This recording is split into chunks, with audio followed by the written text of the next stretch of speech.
ஓம் சைராம், ஜெய் சைராம். என் அன்பின் பிரியமே, சொத்து சேர்த்து வைக்காவிட்டாலும் பரவாயில்லை. எவர் குடும்பத்தையும் கெடுத்து பாவத்தை சேர்க்காமல் வாழ்ந்து மறைய வேண்டும். ஏனென்றால் சுமக்கப் போவது நம்முடைய வாரிசுகள்தான்.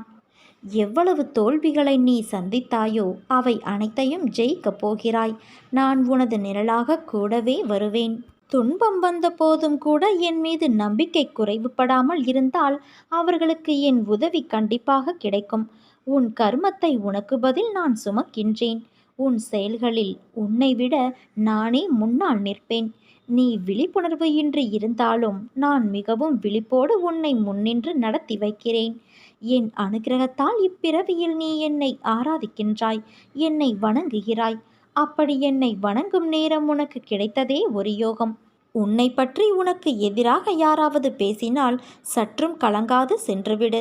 அவருடைய சொற்கள் உன் உடலை துளைத்து விட முடியாது. பிறருடைய செயல்கள் அவர்களையே பாதிக்கும், உன்னை அல்ல. உன்னுடைய செயல்கள் மட்டுமே உன்னை பாதிக்கும்.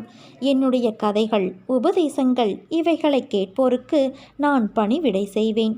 செய்வது மட்டுமல்ல, அவர்கள் ஆசைகளையும் பூர்த்தி செய்வேன்.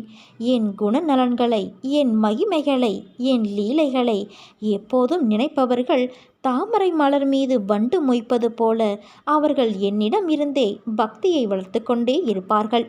உன் கோரிக்கைகளை நிறைவேற்றி உன் பிரார்த்தனை அனைத்திற்கும் பதில் கொடுப்பதற்காகவே நான் அவதரித்து வந்தவர் என்பதை உணர்ந்து கொள்.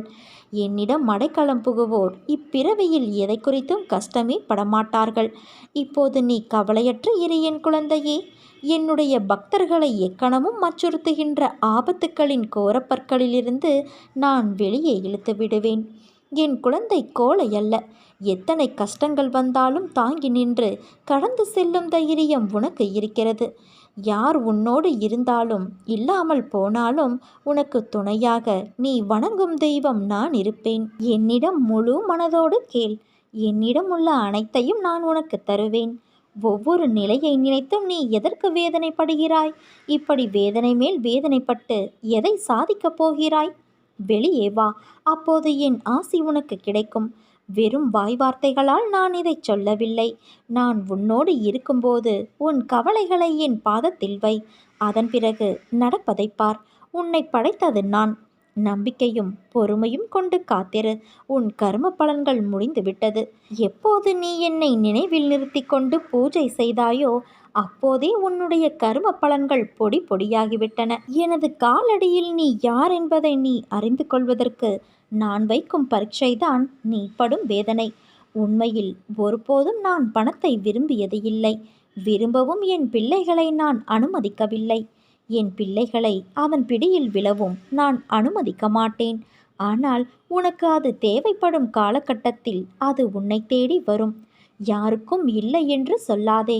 யாரையும் வெறுத்து ஒதுக்காதே. ஏனென்றால் உன்னை தேடி நான் வரப்போகின்றேன்.